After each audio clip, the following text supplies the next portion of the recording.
Assalamualaikum warahmatullahi wabarakatuh. Salam literasi. Hai sahabat Semankes, apa kabarnya nih hari ini? Semoga kita semua selalu diberikan kesehatan ya. Baiklah, perkenalkan saya Cynthia Silva dari Divisi Podcast Tim Literasi SMA Negeri 1 Babat Supat. Ada yang tahu nggak nih siapa ya bintang tamu kita kali ini? Bintang tamu kita kali ini yaitu Duta Literasi SMA Negeri 1 Babat Supat periode 2024-2025. Baiklah, tanpa basa-basi lagi kita perkenalkan. Ini dia Ziadila Andima Putri. Halo Sobat Semankes, Duta Literasi periode 2024-2025. Assalamualaikum Zia.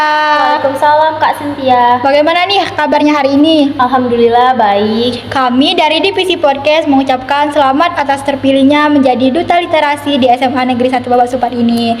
Zia, kira-kira Zia siap nggak nih menjawab pertanyaan dari kakak? Yang pastinya siap dong Kak. Saatnya masuk ke segmen Semankes Nyata. Semansa Podcast, waktunya tanya-tanya.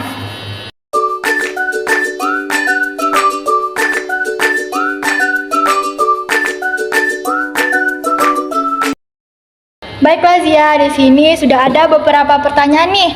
Pertanyaan pertama, bagaimana sih Zia mendefinisikan literasi dalam konteks pendidikan? Baik, menurut saya, definisi duta literasi dalam konteks pendidikan, duta literasi adalah sebagai seorang individu atau kelompok yang memiliki tanggung jawab untuk mempromosikan, meningkatkan, dan menginspirasi kesadaran serta keterampilan literasi di kalangan remaja, yaitu menginspirasi dan motivasi dengan tindakan panutan yang dapat menginspirasi orang lain. Pertanyaan kedua nih Zia, apa saja sih yang harus disiapkan jika ingin menjadi duta literasi?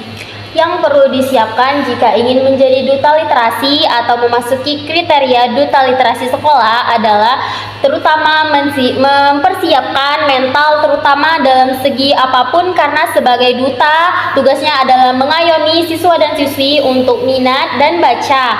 Nah, maka dari situ tidak hanya satu atau dua orang yang mengomentari individu tersebut, serta memiliki keterampilan dalam berorganisasi dan berkomunikasi, belajar untuk menjadi seorang pendengar yang baik agar dapat memahami kebutuhan literasi dari banyak orang. Pertanyaan ketiga nih Zia, bagaimana Zia menjaga semangat dan motivasi dalam program literasi ini? Baik, menjaga semangat dan motivasi siswa dalam literasi adalah tantangan yang penting, tetapi dengan pendekatan yang tepat, hal ini dapat dicapai dengan cara efektif, yaitu strategi gunakan materi yang menarik seperti menggunakan berbagai materi bacaan dalam penggunaan gambar dan warna Kak, sehingga dapat membuat mereka lebih tertarik. Dan juga berikan pengakuan dan penghargaan. Berikan pengakuan atau penghargaan atas usaha dalam kemajuan siswa, baik dalam bentuk lisan maupun tulisan. Penghargaan kecil seperti piagam atau pengakuan di depan kelas dapat meningkatkan motivasi mereka.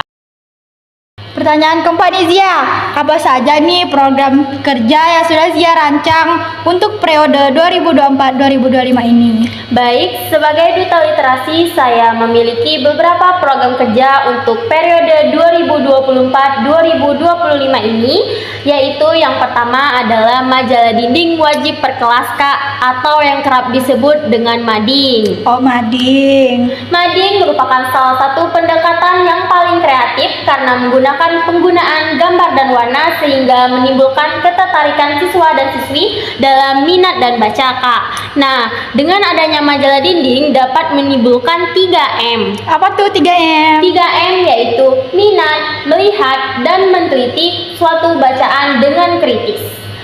Nah, yang kedua, saya memiliki program kerja yaitu Madnotes Motivasi Kak, atau yang disebut dengan majalah dinding motivasi bagi umum untuk siswa dan siswi di SMA Negeri 1 Babat Supat. Nah, Notes motivasi ini terdiri dari sticky note Kak yang berisikan kata-kata siswa dan siswi dalam mengungkapkan pikiran berpikir kritis mereka. Nah, jadi dari situ ketika siswa melewati majalah dini tersebut Kak, akan menimbulkan yang kembali lagi ke 3M, minat, melihat, dan meneliti suatu bacaan karena warna sticky note-nya yang menarik. Mungkin itu sama saja dengan program kerja saya, yaitu majalah dinding wajib per kelas menggunakan penggunaan gambar dan warna. Baik, itu saja Kak program kerja saya untuk periode 2024-2025 ini. Wah, udah masuk pertanyaan terakhir nih Zia. Wih, pertanyaan apa tuh Kak? Ada nggak nih pesan untuk tim literasi kita? Yang pastinya ada dong. Apa tuh? Pesan-pesan untuk teman-teman bukan hanya pesan untuk tim literasi, tetapi untuk warga SMA Negeri 1 Babat Supat. Pesan saya adalah jadikan literasi sebagai jembatan untuk membuka pintu pengetahuan, kreativitas, dan perubahan. Di setiap buku yang kita baca, setiap kata yang kita tulis, dan setiap cerita yang kita bagikan, ada kekuatan untuk mengubah dunia. Tetaplah semangat dalam peran kita ini, karena setiap langkah-langkah kecil yang kita ambil dapat memberikan dampak besar bagi masa depan bersama. Kita bisa membangun siswa dan siswi yang lebih cerdas, terampil, dan mandiri melalui tim literasi atau literasi di sekolah. Teruslah menyalakan api semangat literasi dimanapun kita berada. Sekian pesan dari saya, teruslah melangkah dengan penuh keyakinan bahwa misi kita sangat berarti. Terima kasih banyak nih Zia telah meluangkan waktu bersama saya. Baik, terima kasih kembali Kak Cynthia telah mengundang saya ke podcast SMA Negeri 1 Babat Supat pada kesempatan kali ini. Semoga apa yang disampaikan Zia tadi bisa bermanfaat bagi Sobat Semankes semuanya ya. Hai Sobat Semankes, gimana? Seru nggak nih episode kali ini? Semoga apa yang disampaikan Zia tadi bisa bermanfaat bagi kita semua ya. Jadi kesimpulan yang bisa kita ambil dari podcast kali ini, jadikan literasi sebagai jembatan untuk membuka program pengetahuan, kreativitas, dan perubahan. Baiklah, cukup sampai di sini basa-basi podcast kita. Hari ini saya Cynthia Silpa selaku host meminta maaf jika ada salah kata. Kepada Allah saya mohon ampun. Sampai jumpa di podcast selanjutnya dengan tema baru, host baru, dan tamu baru tentunya. Bye bye guys. Basa-basi podcast, bincang santai bersama anak literasi.